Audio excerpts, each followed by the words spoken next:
सिपाही से लेके डीजीपी तक सब जगह 2 नंबर की कमाई है। ये कोई संविधान में या कोई कहीं ये नहीं है कि इनको आमदनी ये मिलेगा, उनको तो वेतन फिक्स है या जो सुविधाएं फिक्स है, लेकिन उससे 2 गुनी 5 गुनी 10 गुनी बहुत हो तो 100 गुनी भी लोग कमाई करते हैं। तो सिपाही से लेकर डीजीपी तक आपको मिलेगा और सबका तरीका है कमाने का। थानाध्यक्ष है, दरोगा कहीं है, कहीं इंस्पेक्टर है, तो उसको मालूम है कैसे कमाई करना है। आपको ये भी जानकारी होगी, आप मीडिया में लंबे समय से हैं, कि एफआईआर जैसा सामान्य बात के लिए भी पैसा लोग लेता है।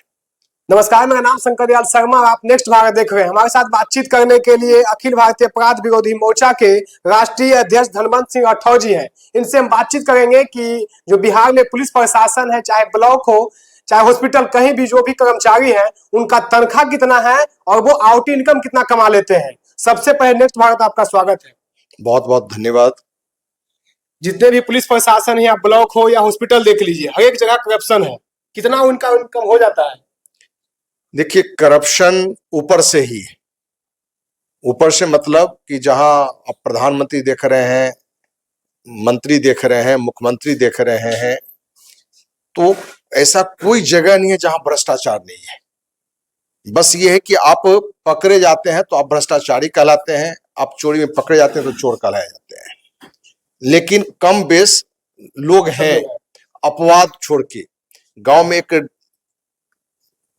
कहावत है, अभावे ब्रह्मचारी कुड़पे पतिव्रता, माने एक कहावत है। मतलब भ्रष्टाचार में भी क्या है कि आपको मौका जब तक नहीं मिला है तब तक आप ईमानदार हैं। जैसे ही मौका मिलेगा और उस समय आप ईमानदार रहे तब तो ईमानदार है।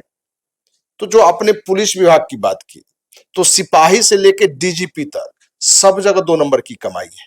ये कोई संविधान में या कोई कहीं ये नहीं है कि इनको आमदनी ये मिलेगा, उनको तो वेतन फिक्स है या जो सुविधाएं फिक्स है, लेकिन उससे 2 गुनी 5 गुनी 10 गुनी बहुत हो तो 100 गुनी भी लोग कमाई करते हैं।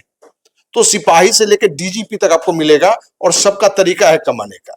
थानाध्यक्ष है, दरोगा कहीं है, कहीं इंस्पेक्टर है, तो उसको मालूम है कैसे कमाई करना है। आपको ये भी जानकारी होगी, आप मीडिया में लंबे समय से हैं, कि एफआईआर जैसा सामान्य बात के लिए भी पैसा लोग लेता है। जिसका कोई बच्चा मर गया तो उसके लिए भी मैंने उसके भी मुद्दे पर भी ले लेता है। किसी का बेटी का अपहरण हो गया तो उस पर भी पैसे खोजता है। माने नैतिकता उस स्तर तक गिर गया है कि लोग हर जगह पैसे ले रहे हैं, और इस तरह के केस हमारे पास आते हैं। अब तो हमने उसको सोशल मीडिया पर भी रखना शुरू करें, तो मैंने बहुत सारी ऐसी घटना रही है। तो एसपी साहब है जो जिला के कप्तान है, तो वो उनकी कमाई का एक अलग स्रोत है। वो थानाध्यक्ष भी बनाएंगे तो पैसा लेकर बनाएंगे। और अपने बिहार की कहानी है, 2 लाख से लेके 25 लाख 30 लाख तक थानाध्यक्ष बनने में देना पड़ता है, तब जाके वो थानाध्यक्ष बनते हैं। और ये सब कोई जानता है, ये चीजें हर कोई जानता है, ये कोई नई बात नहीं है। अब जैसे नीतीश कुमार जी ने शराबबंदी लाया है, तो क्या आप लगता है इस शराबबंदी के लिए कानून बनाया है? आपको जानकारी में दें कि बिहार में यदि शराबबंदी में शराब का जो सबसे बड़ा बढ़ावा कोई किया है तो नीतीश कुमार किया है। क्योंकि 2007 में नीतीश कुमार मुख्यमंत्री थे और शराब नीति आया था नया। 10 दिन उनके खिलाफ में हम अनिश्चितकालीन अनशन पर थे, इनकम टैक्स गोलंबर पर। 2007 की घटना है। उसमें राज्य सरकार की जो नई उत्पाद नीति आया था, उसमें क्लियर था कि जो ज्यादा से ज्यादा शराब बेचेगा उसको टैक्स में छूट मिलेगा। और वही कारण है कि गांव-गांव शराब की दुकान खुल गया। स्कूल, कॉलेज, हॉस्पिटल, सब जगह, मंदिर, मस्जिद, सब जगह आपको मिल जाएगा। ठीक ना? ये हर जगह मैंने आपको इस तरह की चीजें खुलने शुरू हो गए। तो नीतीश ने ही बढ़ावा दिया, और नीतीश को लगा, और आपको नॉलेज में दे कि जब हमने नशा मिटाओ जीवन बचाओ रैली की हमने घोषणा की थी, तब नीतीश कुमार मैंने आया था हमारे पास में कि भाई आप इस मुद्दे पर आंदोलन न करें, सरकार खुद शराब नीति लाने वाला है। तो नीतीश को मालूम था कि वो भी गांव की कहावत की तरह कि सांप भी मरे लाठी भी नहीं टूटे, तो शराबबंदी ला दिया। और उससे क्या हुआ कि अपने बिहार में, जहां महाराष्ट्र में शराबबंदी नहीं है, वहां से ज्यादा शराब लोग बिहार में पी रहे हैं। और ये हम नहीं कह रहे हैं, केंद्रीय स्वास्थ्य परिवार कल्याण मंत्रालय की रिपोर्ट है कि बिहार में जितने लोग शराब पी रहे हैं उतने शराब महाराष्ट्र में लोग नहीं पी रहे हैं। और बिहार में जितने लोग शराब पी रहे हैं उससे प्रति वर्ष 25,000 करोड़ रुपए का नुकसान है। इससे तो अच्छा चालू करना चाहिए। किसका नुकसान है? गरीब बिहारवासी का नुकसान है। तो नीतीश कुमार का ही टीम, जैसे गांव से आप देखेंगे, मैंने चौकीदार से लेके गांव के मैंने जो भी शराब माफिया से लेके उच्च स्तर पे जो भी हैं, तो शराब माफिया का भी लेवल है। हर पार्टी के नेता भी इसमें लिप्त हैं, पुलिस प्रशासन पूरी तरह से लिप्त है।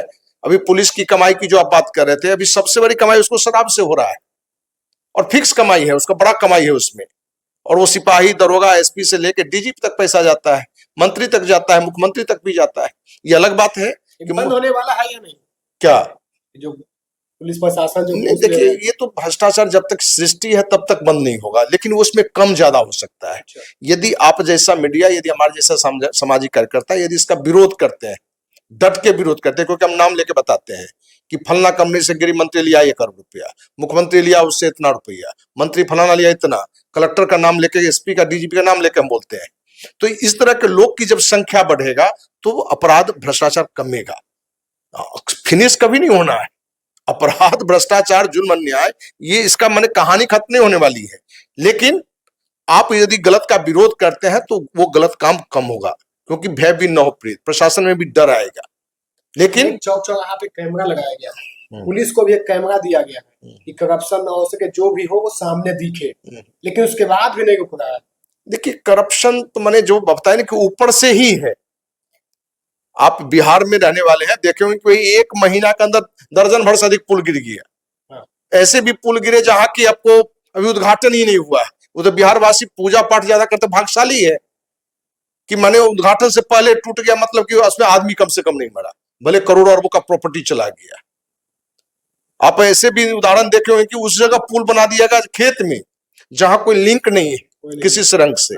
अभी आप देखेंगे मुजफ्फरपुर में कि कितना साल पहले, 10 साल पहले अपने हॉस्पिटल बना दिया गया, 15 साल पहले, और उस हॉस्पिटल में आज तक एक पेशेंट का इलाज नहीं हुआ है।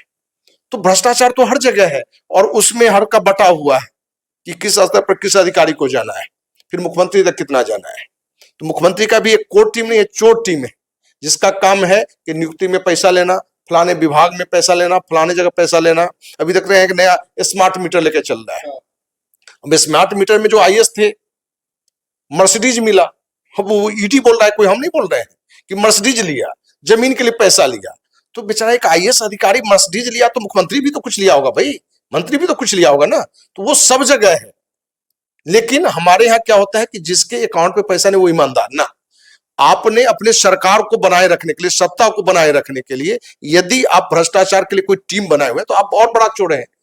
तो नीतीश कुमार भी चोर ही है, वो कोई ईमानदार नहीं है, वो सुशासन बाबू नहीं है, वो सब कहने के लिए है। तो जितनी चीजें हैं उसमें हम एक सिपाही, चौकीदार, दरोगा को बदनाम करते हैं, ऊपर से लेकर नीचे तक है, सबका है बना हुआ। आईएएस की 2 नंबर की कमाई कैसे होता है, एसपी से क्या 2 नंबर कमाई है, डीजीपी की कहां से कमाई है, वो तो हर का हम बता देंगे आपको डाटा। जैसे अब देखिए मीडिया में आप लोग तो मैंने वो चैनल है जो कि मैंने संघर्ष वाले हैं, जो बड़े चैनल है, फलाना वो सिंघम है तो फलाना वो है, और सब एसपी के बारे में हमने दिया कि पटना में जो सीनियर एसपी कुंदन कृष्णन था, जो एडीजीपी था, वो चला गया अभी बाहर। 50 करोड़ से अधिक का प्रॉपर्टी पट्टा में बना लिया। एक डीआईजी रिटायर्ड हमारे यहाँ इसलिए पाया जुड़ा संस्था में कि वो भी दलाली का काम करता था, और उसका लफड़ा था कुंदन कृष्णन से। मनु महाराज, उसको आप लोग बहुत बताते कि बहुत बड़ा सिंघम है, सब फ्रॉड है, बहुत ईमानदार, कोई ईमानदार नहीं। फिल्म में आप देखे होंगे, कहीं कहीं एक्टिंग में देख रहे होंगे कि पहले बहुत कार्रवाई करता है तो उसका घूस का कीमत बढ़ता है, रिश्वत का राशि बढ़ता है, ठीक ना। मनु महाराज ने भी बड़ा काम किया, तो हमारे वीडियो में आपको नाम दिखेगा कि हमने बताया है कि अब यदि कहीं आपने लगता है कि आईएएस आईपीएस की 2 नंबर वाला कमाई वाला में, उसका नाम हम बताए हैं, कुंदन कृष्णन का और मनु महाराज का, क्योंकि हमारे पास तो सबका आता है। क्योंकि देश के गिने चुने लोग में हम भी हैं जो कि प्रधानमंत्री यदि गलत है, मुख्य न्यायाधीश गलत है, तो उसको कहेंगे चोर है तुम फलाने जगह चोरी किया है। ये कहने का साहस लोगों में नहीं है। आपकी संस्था इस पे कैसे काम कर रही है? देखिए, आप हमारे यहाँ देश का संविधान कहता है कि कोई भी व्यक्ति, कोई भी संस्था सामाजिक कार्य कर सकता है। उसके लिए आपको रजिस्ट्रेशन की भी आवश्यकता नहीं है। जो रजिस्ट्रेशन की जो बात करते हैं वो तो चोरी के लिए रजिस्ट्रेशन की आवश्यकता है। एनजीओ बनता जो है वो चोरी के लिए बनता है। यदि आपको कमाना है, लूटना है, तो एनजीओ बना लीजिए। सरकार भी कुछ लूट के लिए देगा, और भी जैसे लूट के उपाय है। नहीं तो सामाजिक कार्य करने के लिए किसी रजिस्ट्रेशन की भी आवश्यकता नहीं है। 30 साल से 19 जनवरी 1995 से ये संस्था है। हजारों बहन बेटी की हमने इज्जत बचाई। कितना का? हजारों। पूरे देश में कोई दूसरा नाम हमारे पास में नहीं है। और बहन बेटी की इज्जत बचाने में हमने एक मंत्री की हत्या की भी घोषणा की थी, जिसमें हम जेल भी गए थे 9 दिन, खुलेआम, ठीक ना, ठीक ना। सुरेंद्र यादव उसमें मंत्री थे। ये करंट घटना है, पिछले साल की घटना है। वीडियो यूट्यूब पर डालेंगे, आपको पता चल जाएगा। तो मैंने बहन बेटी के सम्मान के नाम पर तो हम किसी को नहीं बख्शे हैं। आईएएस आईपीएस का भी बेटी का मामला होता है तो हमारे पास ही आता है, और हम उस मुद्दे पर बड़ा कड़ाई से लड़ते हैं। न हम जाति देखते हैं, न धर्म देखते हैं, न कोई उसकी स्थितियां देखते हैं। तो भ्रष्टाचार हो, जुल्म हो, ये सब जगह है, लेकिन आप मीडिया ईमानदारी से काम करें और सामाजिक कार्यकर्ता ईमानदारी से काम करें तो कमेगा, खत्म नहीं होगा पूरी तरह से, ये तो क्लियर है। और आपने जो सिपाही की बात नहीं, हर स्तर पर है और हर जगह भ्रष्टाचार है। यही कारण है कि आप देख रहे हैं कि जितनी भी सड़कें हैं बरसात में ज्यादा बनता है, पटना में ज्यादा भी देखिएगा, क्योंकि उसको मालूम है कि इसमें जो भी चला जाएगा उसका कोई हिसाब लेने वाला नहीं है। पुल की कहानी आपने देखा ही, अस्पताल की कहानी देखे ही है, अभी स्मार्ट मीटर की कहानी पता चल रहा है कि भाई उसमें भी एक बड़ी कमाई है। हजारों लोगों का हमारे पास मैंने अभी तक आ चुका होगा अपने कि सर हमारे पहले आता था 2000, अब आ रहा है 4000 का बिल आ रहा है। सरकार उस खामे पर काम कर रहा है। हमारे साथ बातचीत करने के लिए धनवंत सिंह राठौर जी, इन्होंने कई मुद्दे पे अपना जवाब दिए। इन्होंने बताया कि किस तरह से जो पुलिस प्रशासन है, कहाँ किन के पास कितना पैसे जाते हैं, सही मुद्दे पर इन्होंने बताया। देखते हैं नेक्स्ट भाग। बहुत बहुत धन्यवाद।